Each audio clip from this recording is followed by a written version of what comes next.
Evening, everyone who is new. The committee will now be hearing the budget presentation for our little village, that's Child Care Family Resources. Reminder, budget, the presentation was done by a student. It's advisable to have staff, faculty, whoever else here to help answer any questions that we might have. 30 minutes for your presentation, doesn't have to be that long. And then we can ask questions during it, but it will be like much more minor questions. We'll save the bulk of our questions for discussion, which will begin once you're done, and it will last for, hopefully 45 minutes. You see, it sometimes can last longer. After our deliberations, we'll then reach a tentative decision on your fee, and then yeah. So it's tentative, so nothing here we do today is final. And then on February 12th at 5 p.m. in the MU Ballroom, that's when we'll have the open hearing, which will set your final fee level. Do you have a PowerPoint presentation? No.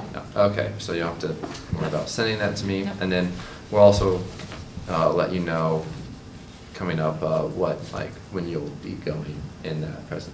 the open hearing. Yeah. Cool. Great. All right. Well, thank you for being here. My name is Michelle Marie. I'm a doctoral candidate in Design and Human Environment.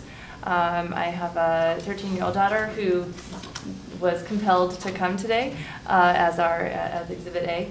And I've been a student parent for an awful lot of my adult life and almost all of my daughter's life. So that's my student parent credentials.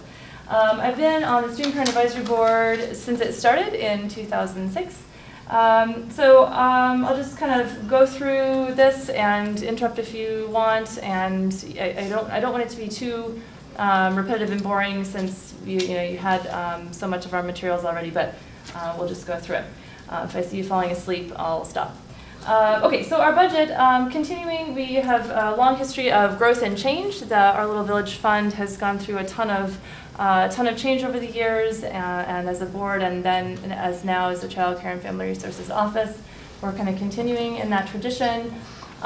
This year, we split our budget into 2 indexes.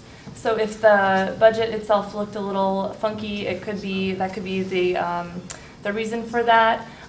We now have MEA OLV, which is our original budget, and then MEA CFR, which is the Child Care and Family Resources Office budget. So we're separating out Our Little Village drop-off child care piece from the rest of the administration piece, just so we can do better tracking of expenses and costs, and so we know where the money is going. So if the budget looks a little funny, that's probably why. This year's numbers should be pretty much the same as our last year's budget numbers. We split it up into the 2 indexes, but in general, we kept our line items mostly the same, except for the mandatory increases and except for the decision packages. Our overhead as a board and as a Child Care and Family Resources Office is very low. We have 2 full-time staff people. We have Amy Loon, our Child Care and Family Resources Coordinator, a professional faculty, and then Christy King, the OLV site director. So we run a pretty lean operation. We also have 16 students now in paid capacities, 14 in the child care centers, 1 as an office special helper, and that's not her technical title, I don't think. And then I am now in a paid position as the chair of the board. We have collaborations with other departments, specifically the library and Dixon Recreation Center, have allowed us to help keep those costs really low. We also have gotten financial contributions from the university for some of the major things that we've done over the years. The lactation rooms was a project from a few years ago, and then care.com is a service that the university pays for. And both of those are students, staff, faculty, visitors to the university. Anyone can use the lactation rooms, and anyone with the university email address can use care.com. So it's been great to have the university pitch in for those major projects. Our decision packages, as you see, our decision package number 1 is the piece that, for those of you who were here last year, that would have been a part of this year's budget, except that we hadn't quite signed with Dixon. So we had contingency funding for that for this year. We're hoping that that's a pretty easy approval for this year since it was essentially approved last year. We just need to have it formally as part of our budget. That is to operate our Little Village Dixon Drop-Off Child Care Center, as well as to pay for part-time office assistants, which is necessary because that takes Christy out of the office. And she was helping us in the office, and now she's on site at the 2 sites full-time. Our second decision package is part of it's the second year of our 5-year process to bring our subsidy amounts up to where we feel they need to be. Our goal is to reach the Oregon affordability benchmark for childcare, which is that families pay no more than 10% of their annual income in childcare. We decided a couple years ago that we'd like to be able to say that we're meeting that benchmark for OSU students who are parents and have childcare costs. And so instead of going for that all at once, we decided it would make more sense to do that gradually. So every year, starting last year, we're going to ask for an increase in the subsidy amount so that we can get to that affordability benchmark, which we think is super important to keep OSU students who are parents in school. And then our third decision package is the board chair position. We had honestly never thought to have a paid board chair until last year's SIFC recommended that we do that. We thought about it a little bit, and we thought, well, that's a fine idea. And so we went ahead and implemented that this year. And as that person, I won't say too much about how awesome that has been. I will say it has worked well for me, and that the board has told me that they want to continue to have that flexibility in the future. So we're going ahead and asking for that as a decision package as well. Is Okay, that level yeah. of the 8100 staying the same currently? As far as I know, we're Okay. using the current numbers for that. Okay. Okay, so summary kind of our services. So our Little Village funds the Child Care and Family Resources Office. So it's confusing because there's different names. The Student Parent Advisory Board is the board that oversees the Our Little Village Fund, which then funds the Child Care and Family Resources Office. We just have different names for things, but that's the way it works. We coordinate the management of the Beaver Beginnings Child Care Center, which is down on 11th and Jefferson. We oversee the contracts for that. The university doesn't provide that care. We contract with, this year it's the CLCC to provide that care for us. Our office also runs and funds the OLV drop-off sites in the library, and then the new one at Dixon, which is awesome, by the way. If you haven't gone in there to see the Dixon Drop-Off Child Care Center, it's fantastic. And it used to be just a hallway, and now there's childcare there. It's awesome. We also do the child care subsidy, which, like I said, helps keep student parents in school by making sure they have a safe place for their kids to be. Lactation rooms I've already referred to. We were 20 years behind the curve in getting lactation rooms put in throughout campus, so that was really awesome to reach that goal. We do the Joy Drive, which is an opportunity for departments and individuals across campus to support student parent families by providing gifts around the holiday time. That was really successful again this year. Lunch and Learns, we have monthly lunchtime brown bag sessions of topics that are of interest to all parents on campus. We did Bring Your Kids to Campus Day last April, and we're planning to do that again this spring as far as I know, and that's just part of our ongoing effort to make campus a place where kids are welcome and student parents are recognized as the quite substantial population that we are. And then resource and referral. Our office is a great place for people to come to get information about other services that they may be able to tap into while they're at OSU.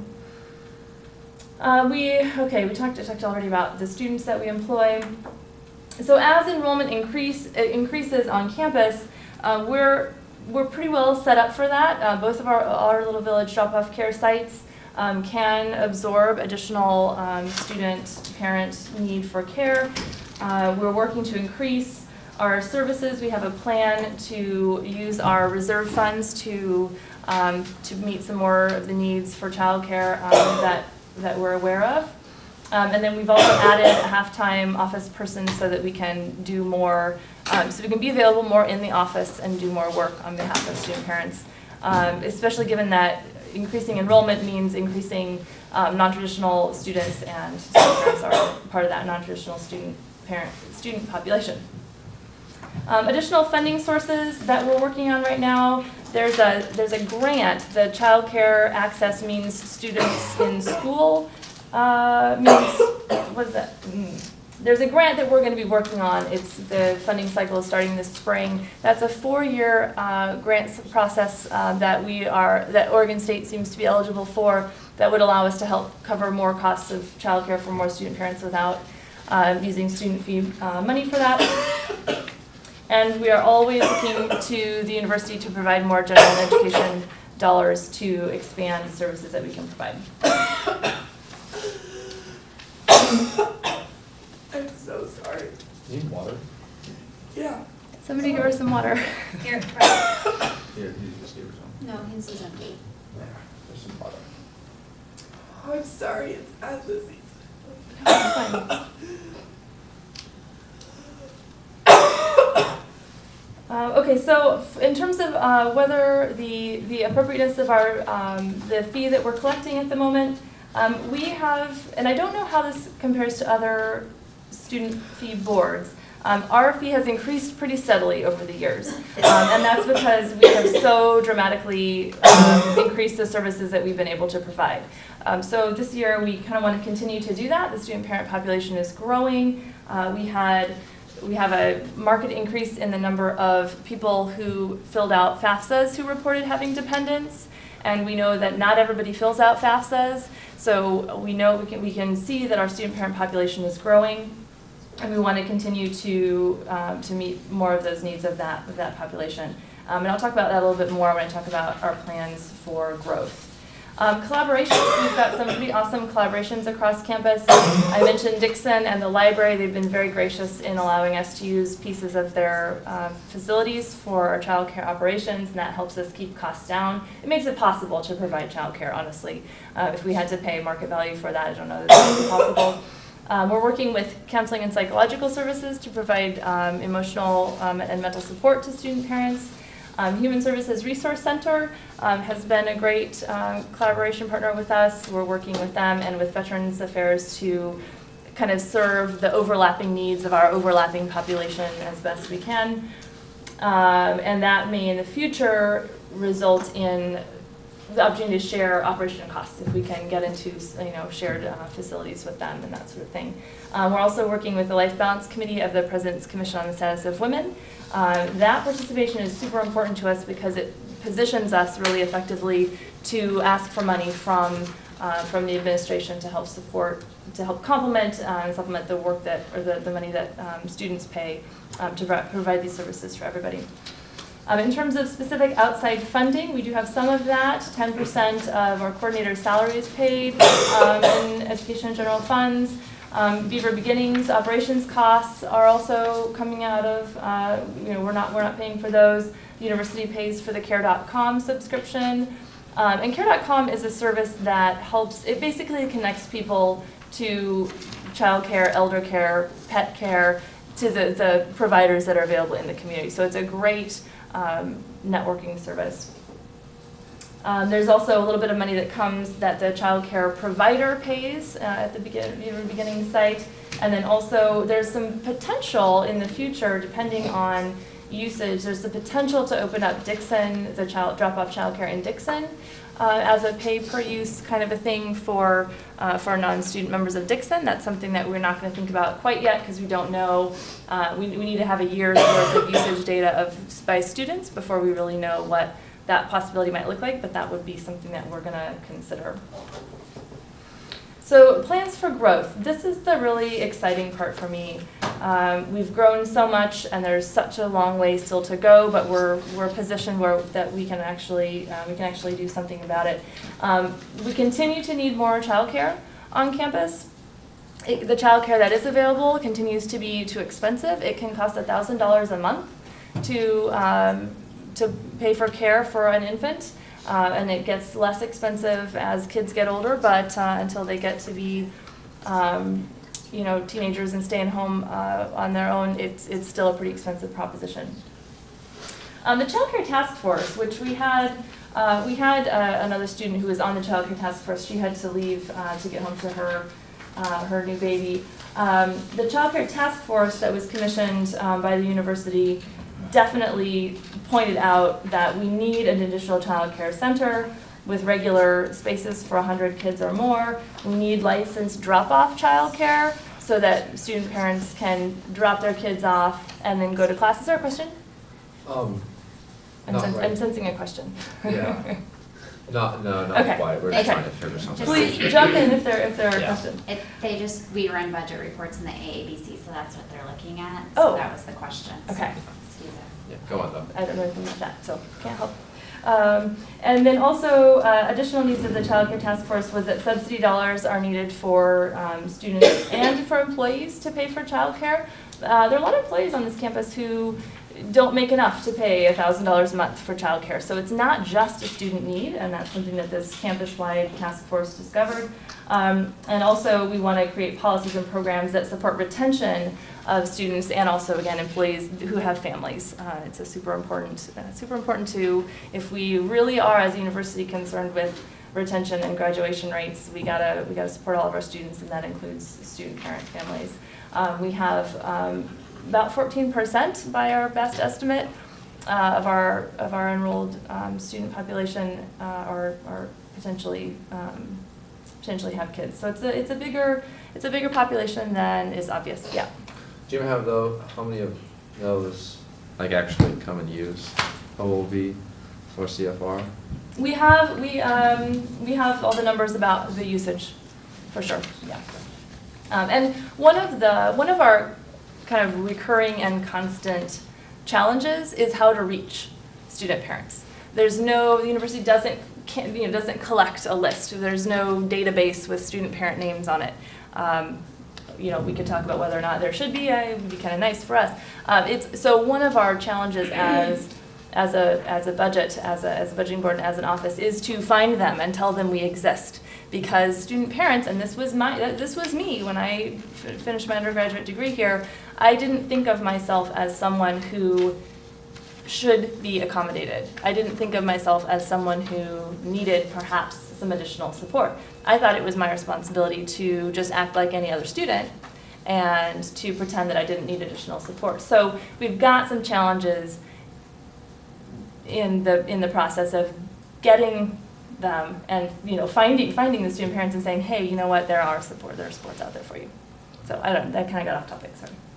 I do that. Where was it? Okay, so growth. So additional childcare, the task force, clear response that we need more childcare on campus and that it's expensive. So we're trying to find ways to use our reserve fund in that direction. As you probably know, the money that we have in reserve was originally collected in the 90s, in the early mid-90s, to build a child care co-op. And while that project, I don't know what happened to that idea, it didn't happen, so we don't have a child care co-op on campus, but what we've tried to do as a board since 2006 when, I don't know, someone thought, well, hey, maybe we should do something with this money. What we've been trying to do is find a way to spend that money that is as closely aligned with its original intent as possible. We've never gone back to the child care co-op thing, probably for a variety of reasons, but we've been trying to use that money to provide child care for student parents. So we've got some ways that we want to spend that money to do that. And we gave you sort of the numbers and the details for that, but in general, we want to do a needs assessment. It's hard to meet needs if we don't know exactly what they are. It's hard to go to university administration and ask for needs to be met if we can't give them the numbers and the data to support that. We did a big assessment, a campus-wide assessment in 2007, and we want to, in the next couple of years, not necessarily kind of repeat that, maybe not replicate it exactly because now we have a better sense of where we're starting from, but we want to do a needs assessment to find out what the needs are. We also are continuing to work toward the SR3 building project, which is the informal name for a potential building that would house Child Care and Family Resources, Human Services Resource Center, Veterans Affairs in a building so that we can meet lots of those kind of needs all at once. That study It's apparently happening now. We're very close to having the feasibility study, which will take all of the ideas and the needs and kind of say, okay, what might this actually look like? That's what a feasibility study is, even though the name doesn't really sound like that's what it is. But so that is happening. We're going to be able to contribute some of that money to that, and also to furnishing that building. As you know, we're not allowed to use our money now to actually build bricks and mortar. So so we're going to buy the chairs and the tables and the whatever else is needed to make the space possible. We also want to kind of expand the OLV project. It works really well where we have it, and we think, well, maybe we should have more of that. And I would think it would be great if we could put an Our Little Village site in one of the big classroom buildings, so that if a student parent needed to take a night class, take a class, one of the classes that's not offered during kind of traditional childcare hours, that class could potentially be held in the building where childcare is available. It would be amazing for student parents to have access to the full list of classes that are available. These projects, they're long-term in that they can't happen tomorrow, but they're shorter-term in that we can potentially do them before the SR3 building gets built. And so that would be kind of meeting that need in the interim until the SR3 building appears. Question. So you're saying like they wouldn't be needed once the SR3 building is built? We don't know yet. Okay. It's possible. Yeah. Okay. And it's a question. Yeah, because if we had drop-off care in one place that was licensed, you could leave your kid, you could go to whatever, maybe that would be all that we would ever need. Maybe it would still be nice to have localized care in specific places. Satellites. I call them satellites. So as it is now, there are different locations, and student parents can drop their kids off there. Yeah. Can they? What would be the purpose of doing it in a large classroom building? Would it just be location, space, like what's the reason? I'm just wondering. The big reason, so right now, the sites that we have in Dixon and in the library, you can't leave the building. So, which means that it's great for if you need to use the Dixon or the library, but if you have a class, you're out of luck with what we have currently. We might be able to, and that's another thing, to license the Dixon site, which just means that we would meet the criteria so that students could take their kids there and then leave the building. So the point. What is the reason for not doing that right now? We can't do it in the library because it has to be on the first floor for that to happen. And at Dixon, I think and we can ask Christy for more details on this, it's something about the bathrooms and there have to be little kid toilets in the bathrooms for it to be licensable, that kind of stuff. It's state child care It's through the stuff. State of Oregon Child Care Licensing Division, so it's not something that we can just control and say, oh, it's now licensed. We have to meet a whole, pages. The packets are, inches thick. Rules to be licensed. And we're meeting with her this week. The other thing too is because Dixon just opened up, we wanted to initially just see what the usage rates were before we, but it would require some money to become licensed probably. There's a lot of different things, like where you're located, how far away you are from emergency exits, do you have child-sized toilets like Michelle, just lots of different things that it's not impossible to do it potentially, but. Is that where the 15,000 number comes from in the 2014 fund balance plan? To license it? Yeah. That sounds right. Okay, so that's how much Yeah. we're estimating that project would be? It could potentially cost, Okay. yeah. So the point of having a satellite site in another building on campus in a classroom building would just be to expand that and to make it. And then one of the things that we're potentially going to have in the SR3 building would be licensed drop-off care that would potentially it might meet all of the need, and we could close the other sites. My thought is that it's still going to be nice to have, say, the library site, because if you need to spend half an hour in the library, you might not want to, go all over the place to, drop your kid off one place and then go somewhere else. This would be then a convenience thing. But those are questions for once we get SR3 finally done. And that would be a good problem to have. Oh, we have too much drop-off childcare. So other things, so other things, so then licensing OLV Dixon, and then we really, one of the main goals of our office, of our budgeting board of our office, is to make children and have the fact of having children, to make it normal, to make it just something that, your faculty, your instructors, they, in their syllabus, they say, you know what, if you have kids, please come talk to me, just in case that becomes relevant at some point in the term. We want it to be normal, and one of the statements that we'd like to make that would really make that point particularly visibly would be a play structure somewhere publicly visible on campus. It would be awesome. So that's another thing that we'd like to do. We'll see what risk management says about that, but there are play structures all over the place. It shouldn't be impossible. So that's kind of our plan, to use that $300,000 in a way that, as best we can, honors that original intent of the reason that money was collected in the first place. We want to do what we can to honor that. Can I ask just a quick Yeah. clarifying question in regards to the detailed budget? The $6,222 that's categorized under maybe administration, I think, and isn't taken into consideration. So your total income's higher than your total expenses. Is that interest gained on the working capital? I would like to defer this question to Amy, because I see it, but I'm not sure. I think that is. Okay. But I can double check and get back with you on that. It's on the next page as interest income investments. So that could be that. And so then is that taken into consideration in the drawdown or the workdown of the fund balance? The additional interest gained? You know, I think it would depend on the exact timing of when these things would actually take place.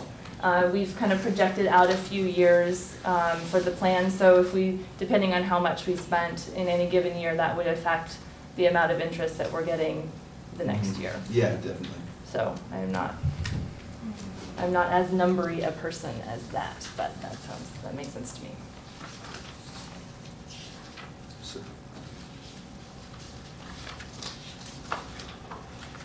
Okay, so then the subsidy, again, we want to bring our subsidy amounts up to the point where we can say that student parents are within the affordability benchmarks for the state of Oregon in terms of what they're spending for childcare. And the C Campus grant, that's another thing, like with the continuing need for the drop-off satellite sites. If we were to get C Campus funding, then maybe our budget would look very different in terms of, potentially could look very different in the future for subsidies.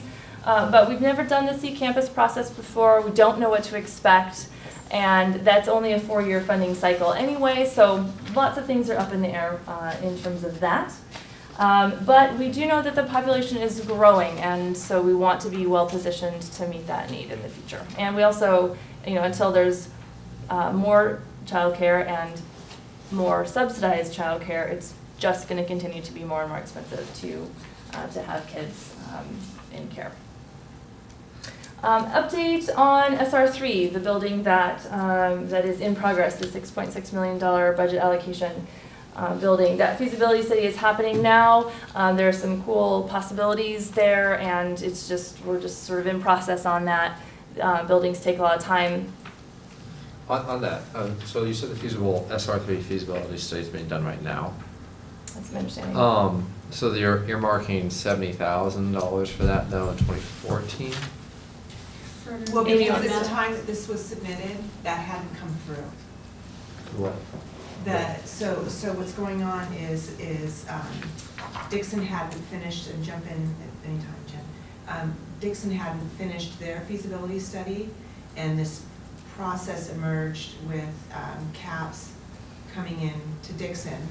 And then in the focus groups, there was talk about CAPS being part of SL3, but they'd already, so it was this very kind of organic process that where all of a sudden we were sitting around the table with Dixon and CAPS Veterans Affairs, HSRC, and CFR about, hey, wow, is there potential for SR3 to be a part of the expansion? So the $60,000 to $70,000 estimate for a feasibility study is its own standalone feasibility study.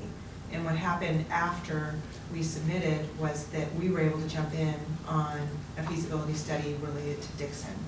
That one is 16,000, Jen, I think? 15,000. So if that comes through and demonstrates that's a feasible, that could work, SR3 being there, and students, everybody decide to go forward with that, there isn't going to be a need for the other feasibility study. If what comes out of the Dixon feasibility study is it's just not, it doesn't look like it's going to meet all the various needs that HSRC, Veterans Affairs, and CFR have, then we're still going to need to do another feasibility study Okay. with a different location in mind. So it's kind of continuing on the result of the Dixon one. Gotcha. Then do you have any other kind of like contingent types of ideas for working down that? Because let's say that the current feasibility study, if you come back and it's fine, you don't need to do your own now, there's $70,000 of that drawdown that you're working on is no longer accounted for, so there's an extra $70,000 that you're working on. Right, so we need to come back to the board and then we need to be. This literally like just happened. Yeah. So, yeah, but to answer your question long-term, I would make a recommendation that, it'd be applied to FF&E. That's what I was building, wondering if things like that that, was and gonna then, be sort of the yeah. same kind of conversation that's kind of occurring with the cultural centers. That's what I wrote on here, and that's what I was trying to get Right. to. Thank you. Good. So, okay, and then there was a question about the Growing Oaks closure, and that has definitely impacted us in that there are fewer subsidized spots available. Growing Oaks is still operating, but it's no longer subsidized by the university, so then it's back up to regular rates. At Beaver Beginning, student parents pay, I think, pretty close to half the going rate for childcare. So one of the things that we would be looking for in the future would be to get back some of those subsidized spaces so that we could have students who are paying less than market rate for childcare.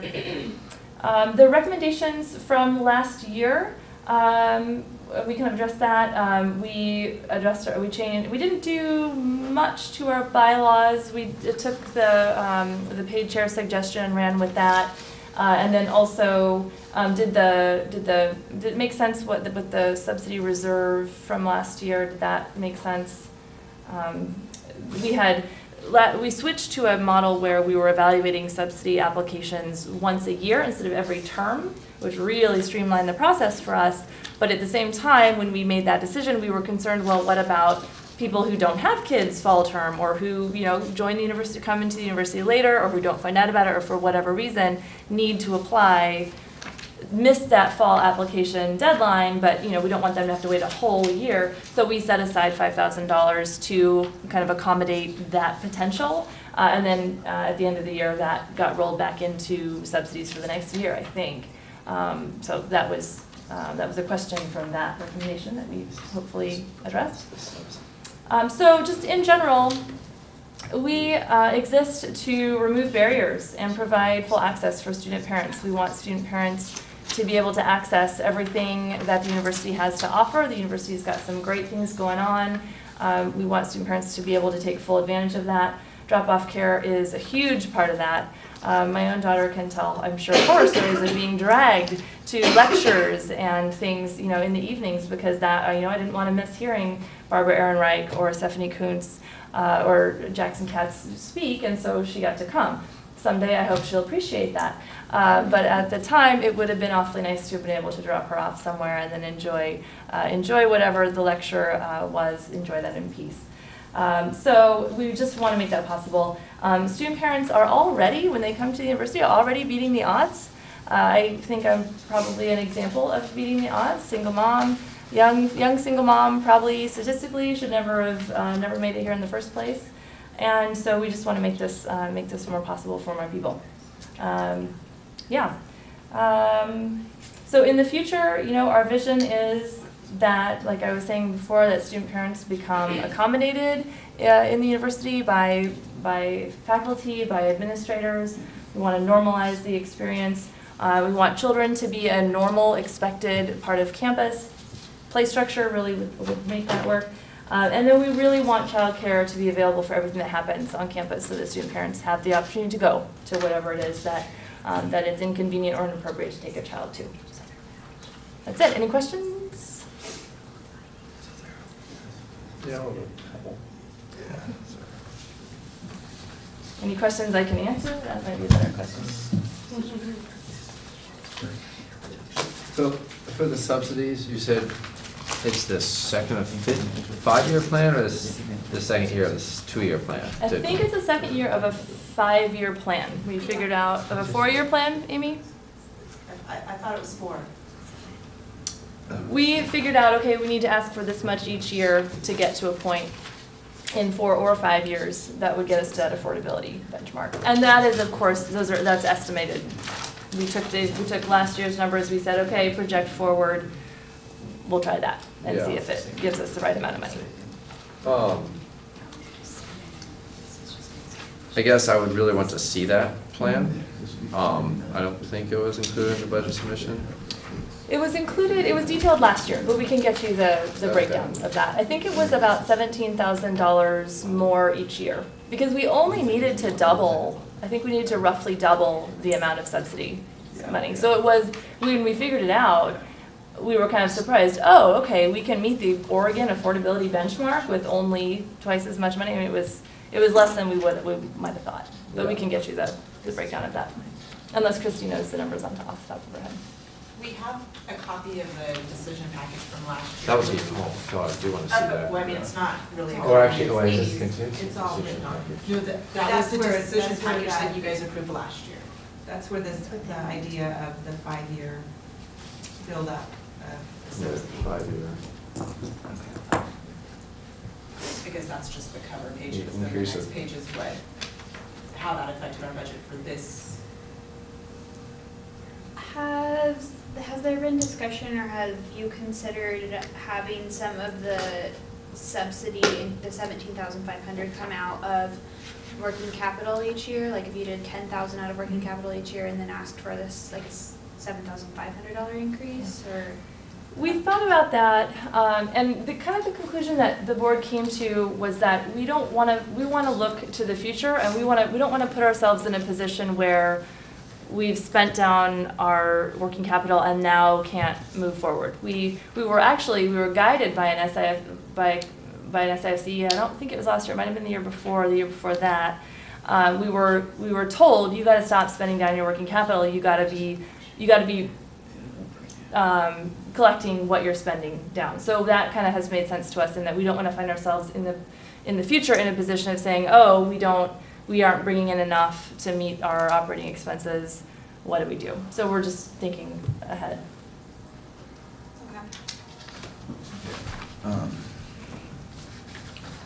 So, just for clarification, so when you include the actual decision packages within the request, it's not a % decrease from the 423 fee of 405, because the fee would be. That's the exercise. What's that? Not the exercise, but the Sorry, that's last the- year's amount. What is the, do you know the fee that you actually asked What are you for asking? with the decision packages? I think we're asking for 476. 476. That would be That sounds about right. the budget you gave us with the 3 decision Yeah. packages. Okay. Yeah. So that would be a 12.5% increase from this year. So to clarify, the 3 decision packages would be added to the $4.05 fee, not last year's fee? Correct. Okay. So it would be $4.76, which is a 12.5% increase from last year's fee.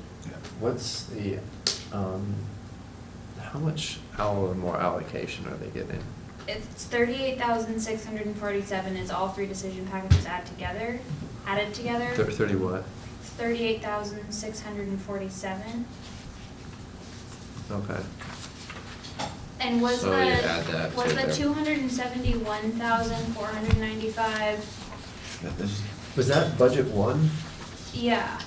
So So the one that has, they're not titled different budgets, but the one that has the mandatory increase page on it is the base budget, like the zero increase budget where they just, some of those costs. That would be like budget one, so we can just like write that on yourself, and we write that in ourselves. Okay, so this. Right. This one, That was the exercise. yeah, the one that's got this little- $3.99. Little short sheet on it. That one, that should have been titled like, That's just the exercise zero increase budget, yeah, so that's their base budget. right?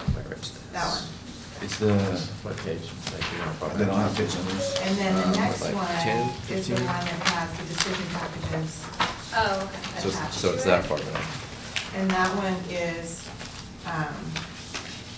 last year's budget plus the mandatory increases. And my apologies if I didn't do this No, that's. right way, because it was, My fault as well. it was my first, experience going through them. Yeah. It's mandatory, shouldn't it be in the base budget? Well, hold on, I still can't find where this is supposed to be. So, so they're not included in either of the budgets with the decision packages. No, I can't, where's the 399 one? The one that says mandatory increases on it, you'll have this one? No, wait, Why is yours all stapled together? Mine's all different. Mine came in like 9 different things. Okay, Yeah, I go stapled it. till you see mandatory increases for FY14. It looks just like this. Keep going. It's past this. Go past that. It's gonna be like 3 pages. Right there. That's the next one. That's like their base budget. Oh, Yeah, okay. it just doesn't say it. But if you go through, that's where you get, if you look at the amount, that's what I was talking to Jen about earlier, that's where you get the $3.99, then you can see the percent decrease if they were to just basically take on those the mandatory increases without any, yeah. So mandatory increases are in a decision package. So they're part of the 405. Okay. Is that right? Right, yeah, Okay. so I don't know if so again, my apologies if I didn't do that Oh, right. that's Were they, fine. the mandatory increases supposed to be a totally separate? Mandatory thought- increases make up $7,928 they have to account for, and so somehow they It'd drop. be in the base budget, right? Yeah, it is in the base budget, but it just doesn't say base budget or budget one or anything. It just has this page on front. But that's where the budget the fee would go from $423 for the current year. The next year it would be at $399, a 5% decrease if they just covered mandatory costs and then, yeah, And cut reduce subsidy and dollars. cut. So is this yeah. 405? It's cutting the subsidy. It's cut- That's the it's only cutting thing the they cut, subsidy is subsidy dollars. dollars? To do the zero increase? The zero other- increase, wait, Doesn't zero? it also, it also But that was doesn't, the exercise. it also doesn't Well, not include an contingency requests from last year too, right? So it doesn't have that other position, right? Right, so the first budget that was put out is the one that has the mandatory increases, and that then I had to cut, remember, I had to take from somewhere else so that I had zero increase, so I took from childcare subsidy dollars. The entire I- $7,928 I'm from one interested- line item? But I'm interested, the mandatory increases come to 7,900, but you're only cutting 3,600 from childcare subsidies, so where's the rest, where's the other 4,000? Would be the position that was funded through contingency fund request that wouldn't be No. included in this? No, that No, wouldn't be because that. it's, no. So you didn't go through any, like, there weren't adjustments made, like a reduction of 5% here, 10% here, 15% here to meet the mandatory increases? It was all out of one line item, which is just the subsidies, right? The one of the things I think that is, our budget doesn't have a lot of, it doesn't have a lot of wiggle room in it because we're such a small operation. We have to pay so much for the phones, we have to pay so much for paper for the copier, we have to pay so much. So subsidies for the exercise, subsidies are really the logical place to kind of, Yeah, well, I mean, it is an exercise, but at the same time, it's Yeah. still a budget, like, it's still one of the Yeah, yeah. options for. Yeah, I mean, it It's I not don't, just I an don't think it exercise. was that. I think, because, I get what you're we, when we were discussing what the base budget looks like and whether or not it includes mandatory increases, so I think that this kind of came from, there was confusion on our part about what was supposed to be included in the base budget, and then we talked about how childcare subsidy dollars would be the thing that would be cut. So, was in the, on this page here where where you have the $271,495, We just call these like budget one and budget two. So the budget one will be the base budget, or the exercise as you're calling it, and then budget two will be the one that, so we Well, that's what I'm asking is what is the difference here? What is the, 'cause Yeah, why is that why going is up there a 4,000? $4,000 difference here? From the 267, 840 to the 271. Yeah. Uh-huh. That's the increase in enrollment, isn't it? That, well, we need to see that, Yeah. I don't, wait, that's what I'm wondering. So Some that's, of it's interest, isn't it, though? no, the interest is the it said was the $6,000. It's not something that, it's not something I that mean, we need to we've gone through this so many times. That's the problem. Next year have like pages labeled. Okay, so then this one will include, this one here will include the position that's funded currently by contingency fund request and mandatory increases, right? No, the contingency fund is a one-time payment. It never got rolled into. Oh, because that's part of your decision package. Yeah. Never mind. So, but this does include Mandatory mandatory increases. increases. So this is your entire operating budget, not your decision package, but includes mandatory increases. Yes. So then we would add the what, 60,000 or whatever for their, Oh, no, This I've one? already looked into it. So this This one Or just includes 38. mandatory increases. so we take basically 277,717 plus what, 40,000? 38,000. Wait, so you're saying that you would add the 271,000, the 38,000, and then overall- you'd also add the mandatory increases to that? No, the mandatory increases are already incorporated into So budget then if two. you add 38,000, the 38,000 number to the Total 271,000 budget would number, be- it's 310,142, which is 14.23% increase. Okay, that's what we need. So But what the- I don't know is if this, does this 270, oh, I see, okay, so this one includes mandatory increases, but then has the childcare subsidy removed from it. That's what the difference here is. Oh. Because that would be a $7,000 then- increase with a $4,000, or with a So $3,000. this childcare subsidy really wouldn't be $70,500. It would be the first amount, so minus the mandatory increase total price, and then in addition to, so that you can get back to this number. But there's also No, this. because the childcare Guys. subsidy increases last year's Yeah, childcare plus subsidy There's also minus interest, more interest revenue. So then they have to incorporate $6,000. dollars too. of how much? $3,200 additional interest too. As their Beyond the income? 6,000? Are Was that? you saying income or? Oh, yeah, or so you guys are talking about business, huh? So I guess, yeah, this Yeah. is not too real. But that just the interest alone can almost pay for mandatory increases, but that's not sustainable because they need to pay down their working capital. Well, so But that is would this be- number correct then for next year, or do we need to? I don't know if they included, do you know if you all included in budget two, the one that's for $271,000, if that budget has the reduction in subsidies, or if it's the level that you wanted at, and then we add the decision It's the packages? current It's level that you all last year's funded. number of subsidies Yes. minus the 3,000 something amount. No, I restored it in the second budget. No, in the first budget. In the first budget, right. I Right. had to get to the zero increase, to get Because back that to the means that 267,000. you are adding the full 17,500 here, that was not what was reduced. So this number would be correct Yeah. for next year. So they are asking with all three decision packages for a 14% increase. Yeah. In allocation, or is that the fee? That's an No. In allocation. The allocation. fee would go up by The 12. fee goes up by 12.5. 12.5%. 12.5. It's not quite 12.5, it's 12 point.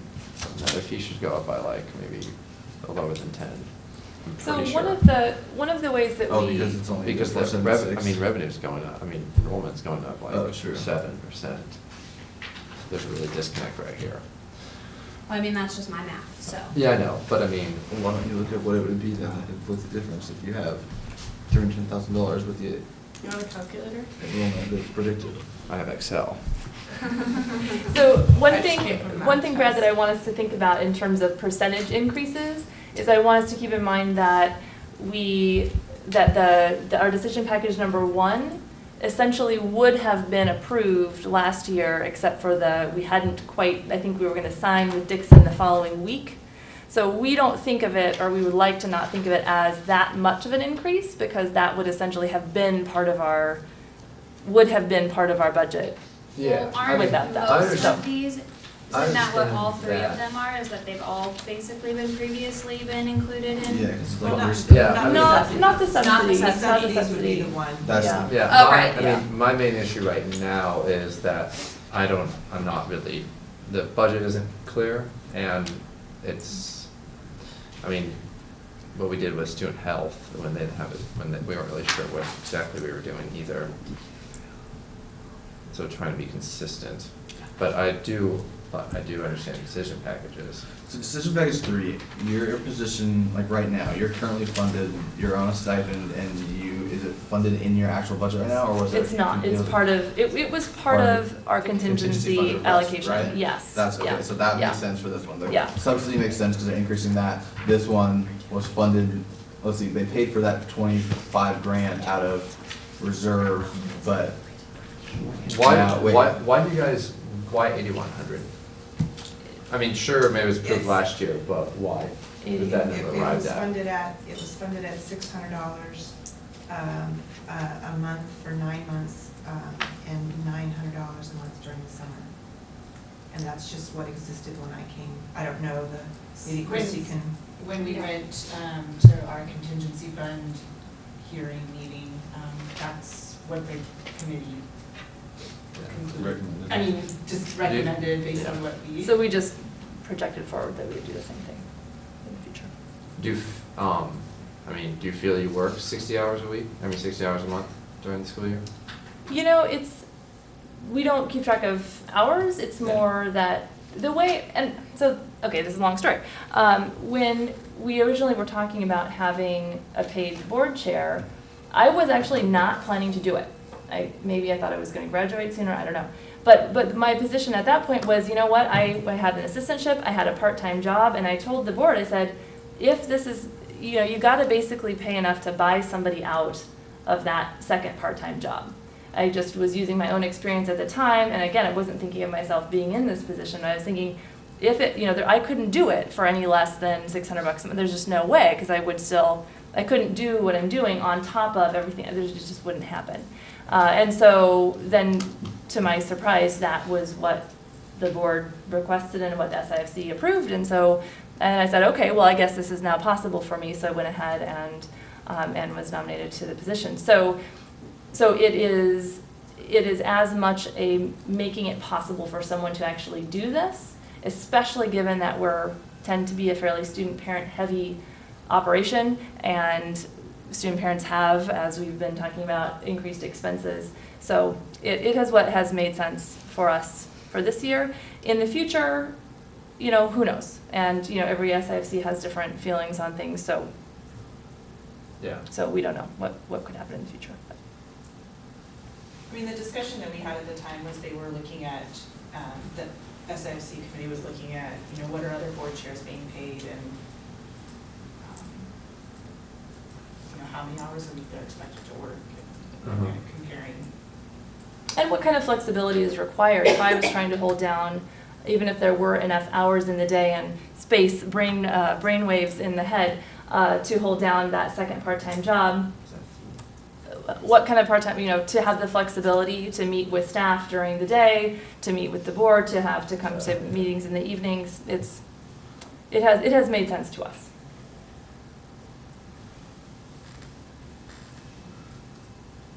I think the reason for asking is looking to see, because like most in organizations, you kind of go around campus and look at other organizations and positions similar to it, and how much time they spend, and that's how they set the wage basically, or they'll do basically a certain percentage above minimum wage based on each kind of level the position is. And so I think that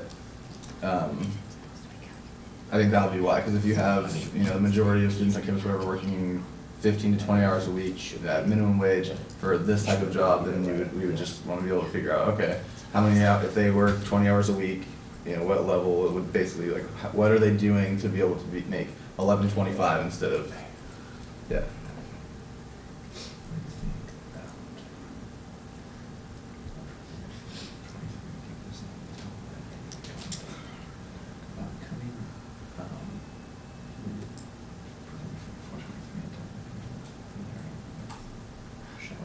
I have a tangential question. Something that I think you mentioned a little bit in your presentation was that there's students with children here on campus that aren't using the service or don't know about it. but I didn't hear anything about marketing or how you're trying to get that out to people. And I don't know if there's any line items in your budget that I didn't see any, but. You know, our website is one of the biggest things. We've started a listserv of student parent email addresses so that we can kind of get a hold of people that way.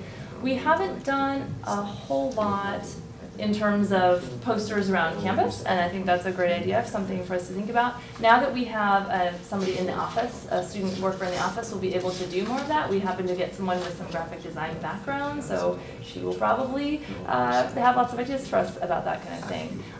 We've done, backing up, we do have a lot of brochures and little bookmark size things that are in strategic locations on campus. So we have done some of that, but it hasn't been, we're not a big enough operation to have a marketing person. Although if y'all want to give us a fourth decision package for a marketing person, we'd probably take it. But yeah, it's a kind of an elusive population. I just think that it's really important that if students are paying for it, that they use it, especially if they have children. Yes. And so even if that meant funding a decision package, that was a couple more cents to get more students to use it. Yeah, I agree. And we were able to we were very fortunate. We got a lot of really good press when the Dixon Center opened, and I would like to hope that made a good, made some headway in terms of getting students to know that we're here and to talk to each other, because that's, student parents are pretty busy and are maybe not, and this just from my own experience, we're spending less time on campus than students without kids. So we're less exposed to posters and things like that. So when we hear directly from another person, hey, there's this awesome service available, hey, you should go talk to Amy and Christy in Child Care and Family Resources, that's going to be really important for us too. And we do have a little bit of a social media presence. We have a Facebook page, and we do a little bit with that. So we also attend the start sessions. And this year, for the first time during the transfer starts, because that's more likely when we're going to see student parents, we've actually had at lunchtime, there's some different populations, and one of them is student parents, and so we've met a lot of new student parents by having that. And so during their transfer start lunchtime, they can come and meet with us and start learning about the services just as they're coming out. We also we were able to get, do you want to talk about the email that went out to all the FAFSA dependent people? Sending a letter out through admissions, they won't furnish us with, student names but all of the FAFSA filers who file children as dependents, I asked if they would please distribute basically a cold call, greetings from Child Care and Family Resources, this is who we are, this is what we do. And so we'll start doing that quarterly because we probably I bet we got 7 or 8 calls / walk-ins from students who had no idea we existed. Because if they don't get that, we've been trying to get it so that there's a way upon admissions, somehow that they can learn of us, but there isn't. But that, I kind of went fishing and got maybe 7 or 8 parents. That's great. Yeah. One of our challenges is that the university doesn't have any way of tracking student parents on campus, so we don't have that information really available to us to. And so basically who we captured was probably not really any graduate students or any international students. So those are another population. Or people that didn't read their email. Right. The budget doesn't make sense to us. But most graduate students are not filing FAFSA, and so there's just a hard time knowing who those folks are.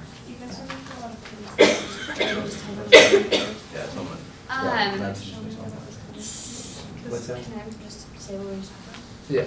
So one thing that we're considering doing at this point is tentatively approving the fee at $4.23 with the intention of sitting down and meeting together, reworking the specifics of the budget just to make sure that some of the things that were brought up are addressed. Maybe having a conversation around building reserve as well and what that might look like, whether it's in this budget or next budget, and also maybe deciding that for the rest of the increase in the subsidy plan at the $17,500, we would pull $10,000 of that out of working capital each year in the meantime, and that would kind of be set as an intention in the future as well. Yeah, so exactly like and then also come back with like a little more structure within the budget, so we can see like, you know, budget Yeah. 1, budget 2 is like base budget, and like what you'd like to see, and then kind of go through, and so the comparisons kind of line up as well. Okay, I'll pass those questions to Amy, because she knows. Yeah. Yeah, Kind of and where that the would numbers are probably going. be a meeting with myself and then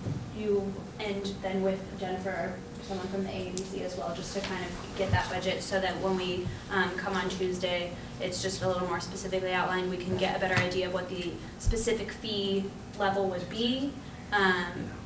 True to that, because right now with the $310,000 divided by enrollment for next year, it looks like the fee would actually be at 4.6. So there's just some things that we will need to figure out. So again, I think we're leaning towards approving tentatively at 4.23 right now, hoping that on Tuesday we'll have more specifics. Do you kind of understand our reasoning for that? Because the decision packages you don't see in the budget? Yeah, well, yeah, I mean, it's just, It's a the- transparency. yeah, it's a transparency piece. It's, yeah, I mean, we kind of did this with student health, a couple, last week. Like, we weren't really, their budget really wasn't making sense, it wasn't kind of how we wanted to see it. We'll have our student tomorrow work on putting in the matrix that you're used to seeing. Yeah. And then you'll be able to have a better format Yeah, for because next basically year what I as used well. was what Kurt furnished me with. Right, it's the same budget that you guys have been using for, and they've just gotten customary to seeing some other budgets that they get Okay. more and more familiar with, so we can get those and get it formatted for Yeah. you. Right, and then the other little thought is that it got split out, and so the administrative one, you don't even have any history Right. Yeah. on. Yeah. And then the OLV one, we've got all of these holds, because we didn't need to move very much over other Yeah. than Yeah. personnel, Yeah. so. And I will just, I'm not sure I understand what the question is, but I think Amy gets it, so. let me jump in. Did you have a question? Oh, it's not important anymore. So you can, I move to approve the OLV fee for fall, winter, and spring at $4.23 tentatively. Second.